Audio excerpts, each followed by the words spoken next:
essa questão das novos arranjos familiares, né, essas questões correlacionadas à família, você precisa sim estar aportado pelas informações que a família lhe traz e por toda a observação ambiental aonde está inserido o cachorro, Aham. né? Então você tem lá uma constituição familiar do pai, mãe, duas crianças, o papagaio, o periquito e mais três gatos. Isso influencia na formação de aprendizagem do cachorro e como que ele, entre aspas, enxerga o mundo. Diferente de Aham. você trabalhar com uma pessoa que é uma médica, faz plantão 12h36, então o cachorro tem um ciclo de rotina diferente.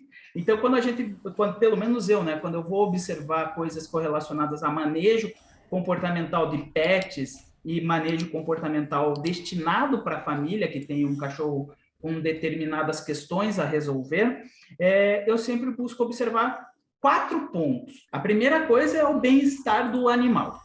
Isso é um fato. O meu trabalho ele tem essa questão. Se o bem-estar do animal não está sendo atendido, não tem função eu trabalhar. Então, é a minha primeira exigência, E o que né? você avalia de bem-estar do animal para ser atendido? O que As precisa ser coisas atendido? básicas, as coisas básicas de bem-estar, que é a questão orgânica do animal, a questão mental e a questão emocional, O que né? seria orgânica?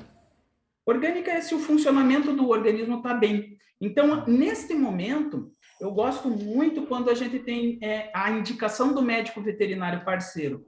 Isso é super importante. Então, você sabe que a parte clínica, orgânica, já está melhorzinha, porque já vem de indicação do veterinário e ele já se atentou que a questão é comportamental. Então a gente avalia como é que está a vida do cachorro de forma geral, né? Entende ali como é que está as 5 liberdades dele, como é que está a questão de bem-estar. Acho que tem aquela tríade do bem-estar canino, que é atividade física, mental, interação social. Avalia esse contexto todo do cão, avalia qual é a relação dele dentro da casa, né? Porque a gente está falando de ambiente, né? Vê aí se é uma questão hormonal, se a gente consegue identificar se é uma questão mais hormonal de medo, fobia, alguma coisa do tipo, ou se é já um comportamento aprendido, né, um hábito. E aí depois qual seria o próximo passo? Então, daí eu trabalho essa parte do bem-estar animal e outros 3 itens, né? Então, eu analiso o cachorro em si. O que ele é? Ele é um Yorkshire? Ele é um vira-lata? Ele é um Golden Retriever? Ele é um Labrador?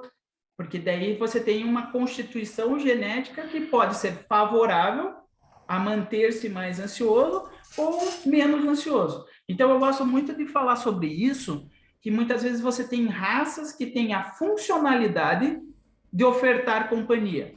Aí a gente vai falar uma infinidade. É Maltese, Yorkshire, Lulu da Pomerânia, né? O que mais que tem aí em voga? Bulldog francês, né? São cães que a funcionalidade da raça é efetivamente ofertar companhia. Quando ele não oferta companhia, o que acontece? Ele não tem trabalho a executar. Ele está ocioso, é mão de obra ociosa, Então pug, né? podemos dizer que tem cães já com, entre aspas, uma predisposição a sofrer de ansiedade por separação se ele não tiver a necessidade dele suprida. Então por isso que entender um pouquinho sobre a raça é importante para poder saber qual é o objetivo da raça, né? O que o cão em si busca. Um outro cão que eu vejo bastante assunto sobre ansiedade de separação é o Lhasa Apso. Já pegou casos de Lhasa Apso ou não muito? Lhasa Apso, Shih Tzu, Shih Tzu, né? Maltês, Então são cães que têm já nascem com, digamos assim, uma função de trabalho de servir, de gerar companhia, é isso? de companhia, né? Companhia. E quando eles não têm daí a quem dar companhia, você está falando de animais que aprendem a ser workaholics, então pegando o contexto de pandemia, que só tem companhia o dia inteiro, É. então eles aprendem a ser workaholics, trabalham duro, dando companhia o dia inteiro. Aí, quando você tira essa possibilidade, ou seja, o dono sai de casa, o que ele faz com essa mão de obra ociosa, né? Brincando aqui com um trocadilho, né? O que ele faz com essa mão de obra ociosa? Ele vai gerar justamente esse princípio da ansiedade. É.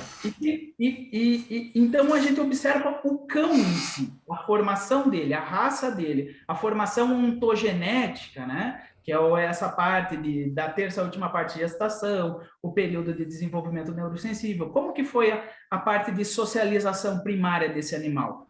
Né? Pô, tomou a terceira dose de vacina com quase 6 meses, daí que foram colocar na rua. Vai dar pepino. Então, daí eu observo um outro item que é a rotina familiar.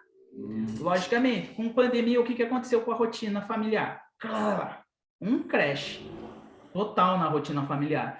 E daí a gente tem agora os filhotes de pandemia, né? Que daí vieram para realizar sonhos, suprir dependências e uma série de outras coisas. O que eu tenho observado bastante, cara, é que a criançada, sem estar na escola, durante o período do dia, vai lá e agita demais os filhotes. E, cara, daí você pega pequenos relógios, né? A mãe não consegue controlar, por quê? Porque já estava acostumada a ter uma rotina com a criança está ociosa, também vai acontecendo uma série de fatores que são contribuintes para essa ansiedade. Então, eu observo muito a rotina do que acontece. E uma outra coisa que eu gosto de observar bastante é a questão do ambiente em si. Então, esse ambiente está enriquecido, não está... o que está acontecendo? Onde que esse cachorro está alocado? O que é ofertado de substrato para ele fazer as necessidades? Ele tem ficado muito no quarto, na sala de estar, ele tem ficado muito na cozinha, na parte de fora. Como é que acontece? Então, são esses 4 itens, né? Observação de bem-estar animal, o cão em si, a rotina e o ambiente que me definem o início do meu trabalho.